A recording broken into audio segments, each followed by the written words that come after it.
watch what you say. Watch what you fucking say. When you're managing affordable housing community, you need to watch what you say at all times. There's a thing, I don't know if you know, but it's called fair housing. Fair housing is basically the laws that govern the affordable housing community. It's basically meant so that we're giving fair, equal enjoyment to the property to everybody. Fair housing is basically so that everything is fair, so there's no discrimination. But that also starts in the leasing office. Fair housing also starts with what you say. You know, when you're an adult, when you grow up, there comes a time in your life where you are accountable for the words that come out of your mouth. Okay, maybe when you're a little kid, you know, maybe when you're young, you get away with it a little bit, but as you get older, you learn that you are always going to be accountable for the words that come out of your mouth. And you will always be responsible for how you make somebody feel. Keep that in mind and let that sink in. You will be responsible for how you make somebody feel. If you make somebody feel good, it's going to be good. If you make somebody feel like shit or discriminated against, what do you think they're going to do? They're going to push back. Okay? Fair housing starts with you, and it starts in the leasing office. You're setting the example. I've talked about this in my previous videos that, you know, when you're working in the affordable housing industry, you are basically like a community leader. You are there to fight systematic racism. Systematic racism. Did they tell you that when you started? They didn't tell you that. That's what I'm saying. This is a hard job. It's not a regular job where you just come in and they tell you what to do. You are put on the front lines and you could be asked to fight the systematic racism. Are you prepared? I wasn't. How do you even fight that? Learn fair housing. Most of the companies that you work for, they will provide you with fair housing training. You go through some kind of training and then you become an expert on fair housing. But you also need to continuously train and continuously learn it so that you are not making these mistakes. Being the affordable housing property manager, you're going to have a lot of practice. You're going to have a lot of time to practice your verbal skills and practice your communication and the conversation so they don't take a racist turn. Take a racist turn. It happens. Believe me. Go out and talk to people. You'll find that a lot of people will say some stupid discriminatory shit and they won't even realize they're saying it. Don't hate these people. Don't resent them. It just takes some practice. It takes some practice to learn to think what you say before you say it, and it takes some practice to bite your tongue. You have to bite your tongue. In this industry, you have to learn how to bite your tongue. That's one of the things that I had to learn becoming an assistant manager, is because I would always just say what I think. You know, I would never just say like, I'm not going to say anything. I would always tell people what I think. But that's a problem. You have to learn to bite your tongue in the affordable housing industry, because you cannot say the wrong thing and discriminate somebody, and you cannot say the wrong thing and promise something and then you have to deliver on it. And that is a problem. So when you talk to people, you're gonna notice that people, they say discriminatory things, and you're gonna catch that. But just use that as a learning reference. Just notice that and try to see where you're also employing those things in your conversation.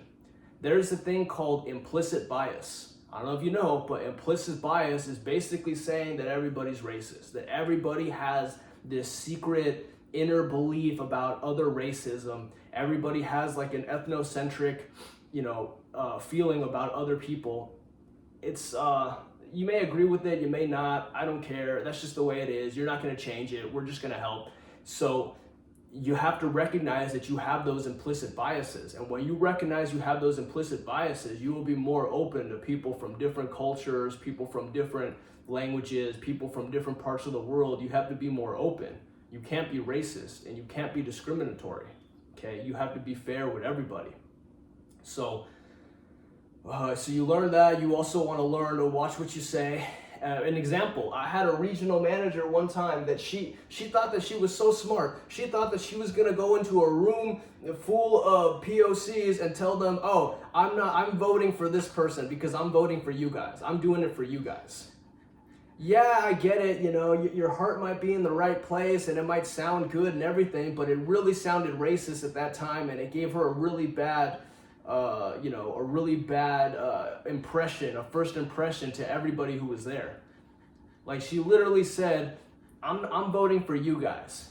America's racist, so that's why I have to do it for you guys. I don't even care about me. She said some racist shit like that, As soon as they left, they were all talking shit about her. So that's what I mean, is that you might have a good intention by saying things, but you need to watch what you say. Okay? Sometimes less is more. Sometimes it's better than if you just don't say anything at all. Okay? If you don't know. Those touchy subjects, try to avoid those touchy subjects with your coworkers. Try to avoid them with the residents. Try to avoid them with your supervisor. Try to have a very diplomatic, very positive, diplomatic, non-discriminatory, politically correct stance. That's basically what you want to have when you're doing fair housing. The residents will try to play tricks on you sometimes. The residents, they might try to get you to admit to something. Like, they might try to say, for example, if somebody is learning impaired, they might try to tell you, oh, can't you see that he's learning impaired? But that's discriminatory in itself, because you can't just look at somebody and say, oh, they're learning impaired. Okay, that's discriminatory. You have to have like a doctor's letter or some kind of proof or something. But them getting you to say that they're inviting you to discriminate. And that's what you don't want. You don't want people to invite you to discriminate, okay? You gotta always maintain a cool, level head. Don't go into other people's energy. Somebody comes in and they start throwing out all this discriminatory, weird energy at you. Don't match their energy and start doing it with them too, okay? Maintain your professionalism. You must always maintain your professionalism. When you're an affordable housing property manager, you always have to maintain your professionalism. You always have to maintain it, even when there is substantial reason not to, okay? Let that sink in. Always maintain your professionalism, even when there is substantial reason not to.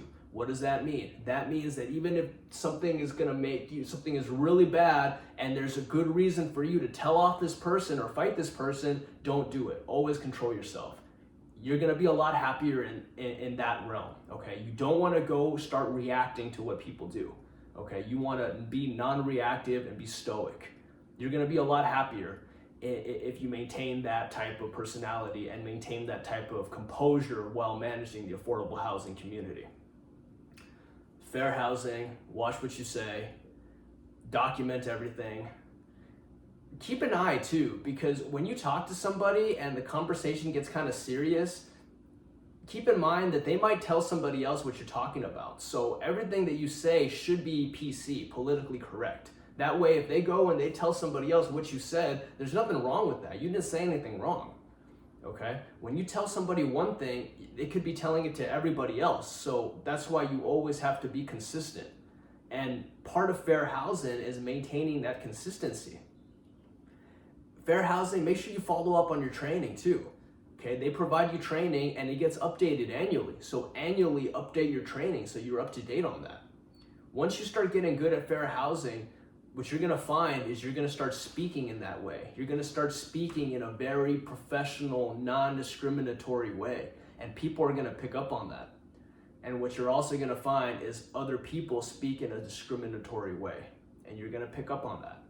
Don't hate these people. They just don't have the training that you do, okay? If you want, you can bring these people up. You can teach them about fair housing and where to get this knowledge so that they can speak like you. If you want, I would recommend it. It's always best to bring people around you up, okay? Because if you bring people around you up, you're gonna come up too. That's basically how it works. We're all connected.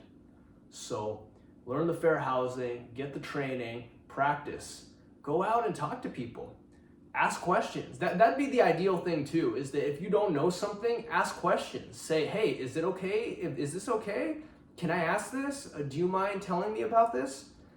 People most of the time are open, but don't assume. That's the big thing in fair housing too, is don't assume. There's a funny joke they have that says, assume is make an ass of you and me, because it's ass you me. That's how you spell assume. So you make an ass of you and me. You don't want to assume. And you could violate fair housing like that. Learn familial status, disability, protected classes. All the stuff you're gonna learn in the fair housing. It's a whole big training, but it's invaluable, and it's definitely something that you need to manage the affordable housing community and to be a successful manager and to be a professional manager that is non-discriminatory and that is open to all.